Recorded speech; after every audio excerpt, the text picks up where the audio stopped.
Financial regrets, right? Most of us have financial regrets. I wish my father had bought Wipro. I wish my father had done this, my father had done that, right? Or something like what we ourselves could have done.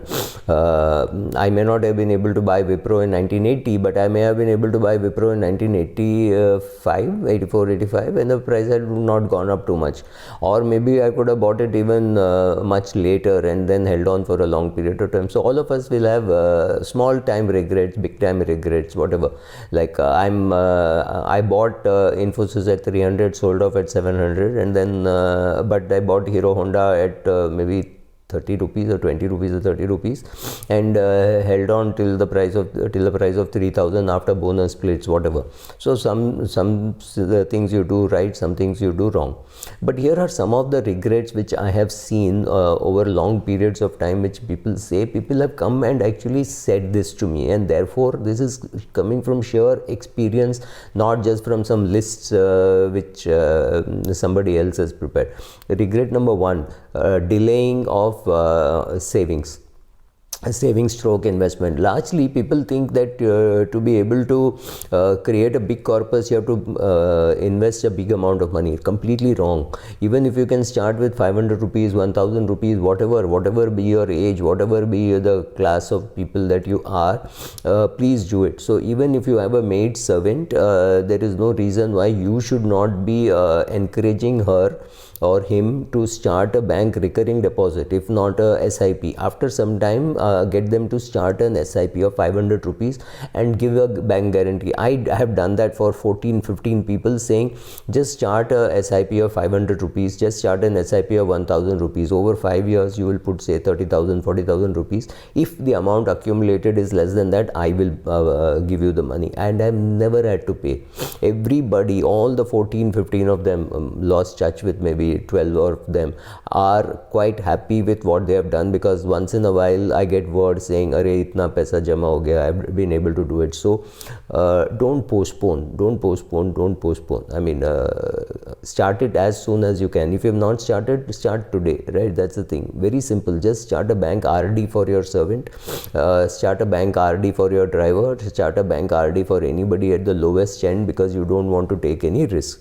Slightly higher, you ask them to do an SIP and you give guarantees. So if your driver is being paid say 30,000 rupees a month, there is no reason why he should not be investing at least 3,000 rupees a month, right? So let him learn to live on 27,000 rupees. It's not a bad salary, right?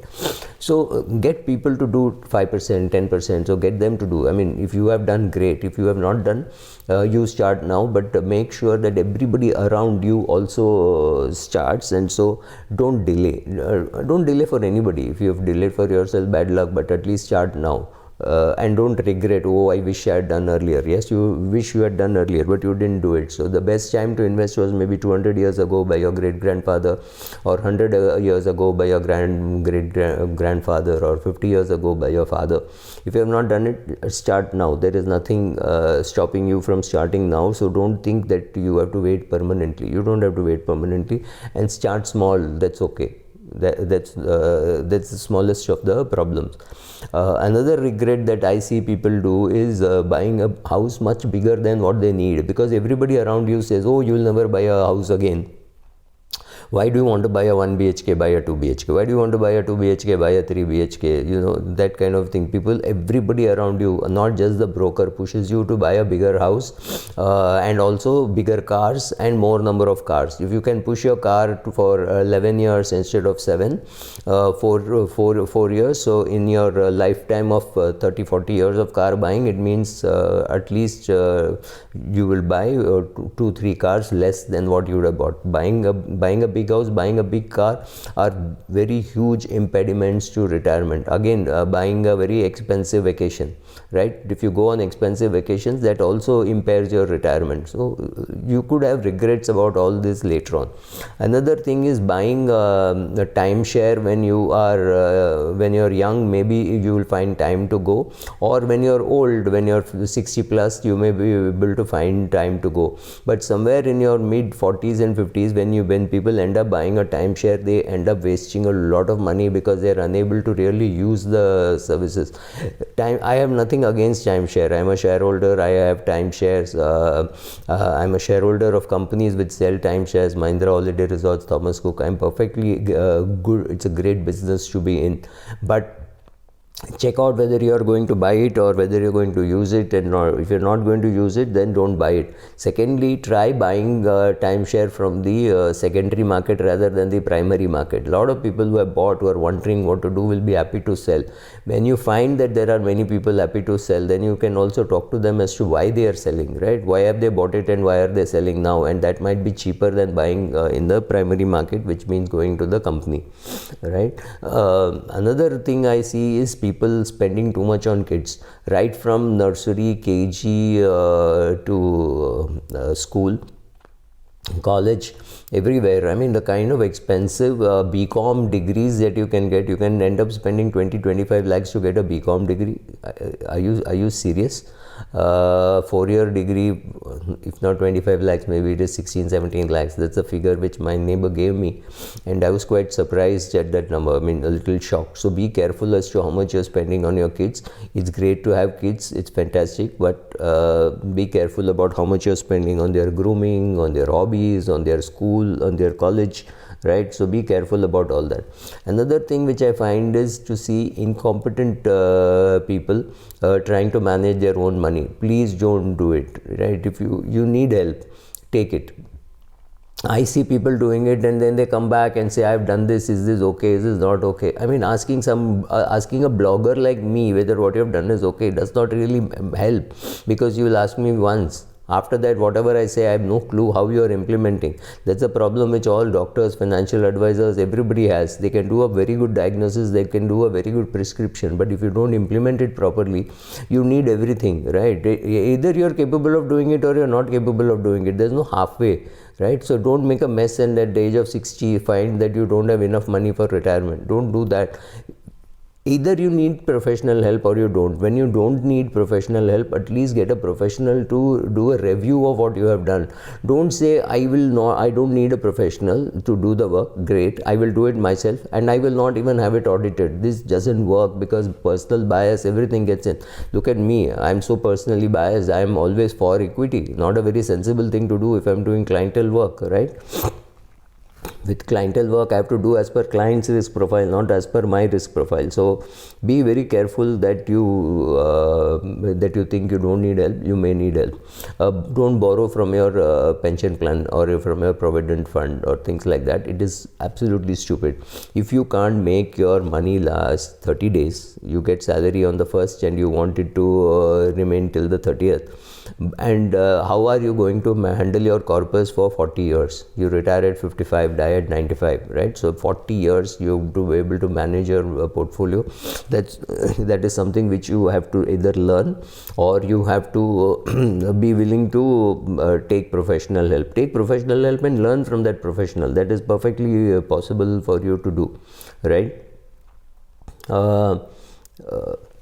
Another mistake which I see very commonly is paying the minimum on your credit card. That's an amazing fraud which credit card companies do. They'll send you a bill which will say 20,000 rupees and say minimum to pay 2,100 or something like that, big black block letters, and you think, oh, this is the amount which I must pay.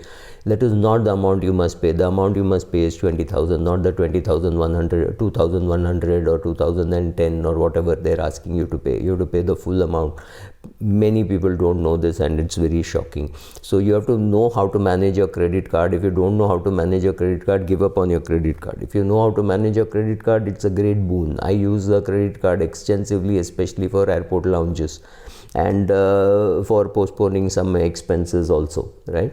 Another regret that people have is to say, oh my God, I did not invest in equity markets, or to say, oh, I lost a lot of money in equity markets. Equity markets are not easy to understand. It is not meant for everybody, but not everybody can say, I don't need the equity markets. Everybody needs equity markets. Either you don't know, you don't want to learn, then go and put in an index fund and know that you will not touch it for 10, 20, 30, 40, 50 years, right? equity is for the long term. So understand that. Get your asset allocation right. Put money in equities. You cannot afford not to put money, nor can you afford to put all your money in equities and lose it. So be very careful. Unaided, if you want to do, just stick to index funds. If you want help with the professional and you're sitting and doing, then get more adventurous in your investing. Strictly not financial, but very important 2-3 decisions in life is deciding how much to study and when to stop studying, and then taking decisions like saying, oh, I'm from this place, I don't want to leave this place. That could be a big mistake. Go to the place where you get paid best. Don't wait and don't think that, oh, good jobs will come to you. If good jobs don't come to you, you have to go where the jobs are. I couldn't even imagine 30 years ago people saying I have to leave Bombay to go to Bangalore to get a job, but today people are making those moves. So maybe you have to go to Bangalore, maybe Gurgaon, maybe Delhi, maybe Noida, maybe Chennai, I don't know, but be mobile. And this is just within India. Then you could be mobile. You could go to Dubai, you could go to Singapore, you go to Hong Kong, you go to US, I don't know. Go to a place where you can make money and be happy with what you're doing. So don't stop education just because you're too lazy to study. Good quality education always has a good ROI. So don't stop your education. Continue your education. Shift to a place where you will work. And if you are a woman, please don't give up work saying, oh, I've got this work to do, that work to do. Please, women, please take your career seriously, because if you don't take your career seriously, nobody else will take your career seriously. Another regret that I find later on, especially women, is to say, I wish I had sat with my husband and learned what he was doing. Because when you don't involve your family, either the husband doesn't involve, or the wife is not interested, or the children don't show enough interest, then there can be huge financial losses. I have seen people who, after their death, the family goes and finds out from the office that he had a credit card which he had not paid. He had some, they thought he had a pension plan, which was not a pension plan, it was something else, and he had not paid premium for over a year or two, it had lapsed. A huge financial mess is something which I see very, very commonly. This is not something which people have told me, this is something which I have observed. So make sure that your records are proper, that your family is involved, and you have a lot of things in writing. So these are some of the regrets which people have, which I have seen rather than just I have read. So maybe there are more and I missed some, but broadly I think I've covered a lot, and I've covered them all. Thank you.